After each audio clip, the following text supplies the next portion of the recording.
सूरत के कापोद्रा इलाके में 28 लाख की मोबाइल चोरी का मुख्य आरोपी पकड़ा गया है।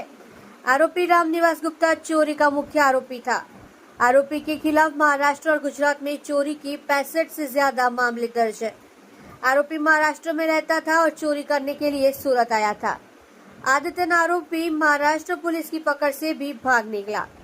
गुजरात मोबाइल चोरी का मुख्य आरोपी सूरत के कापोद्रा में पकड़ा गया, जहां कापोद्रा पुलिस इंस्पेक्टर श्री असुरा साहब ने आरोपी के खिलाफ अपराध दर्ज कर आगे की जांच हाथ ली है।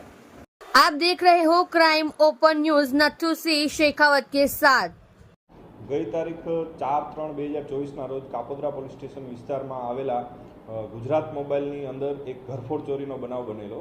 આ ઘરફોડ ચોરીની અંદર ગુજરાત મોબાઈલની અંદરથી કુલ 29 લાખ રૂપિયાના નવા કિંમતી મોબાઈલની ચોરી થયેલી। જે મોબાઈલની ચોરીના અંતે ગુનો દાખલ કરી અને કાપોદ્રા પોલીસ સ્ટેશન દ્વારા એની તપાસ કરવામાં આવેલી।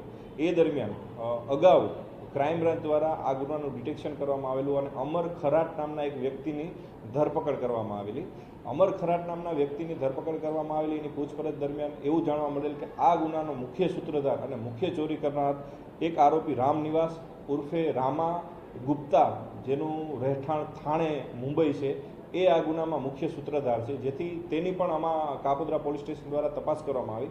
તપાસ દરમિયાન એવું માનવું પડેલું કે આ ખૂબ જ રીઢો ગુનેગાર છે અને આ ગુનેગાર ઉપર કુલ 60થી વધારે ઘરફોડ ચોરીના ગુના દાખલ થયેલા છે અને આ ગુનેગારની મુખ્ય એમો એવી છે કે મોટા ભાગે મોબાઈલની જ દુકાનો તોડે છે અને ચોરી કરે છે। મુંબઈમાં અસંખ્ય દુકાનો આણે તોડેલી છે અને કોઈ અજાણ્યા માણસોને આ નવા મોબાઈલો વેચવાની એમો ધરાવે છે।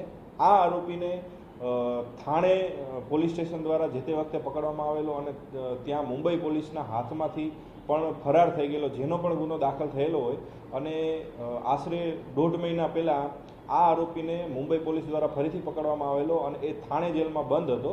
જેથી થાણે જેલમાંથી એનો કબજો મેળવી અને હાલ જે ગુજરાત મોબાઈલમાંથી જે મોબાઈલ ગયેલા છે એ ક્યાં વેચ્યા છે, કેને આપેલા છે, એની તપાસ હાલ ચાલુ છે અને આરોપી હાલ રિમાન્ડ ઉપર છે।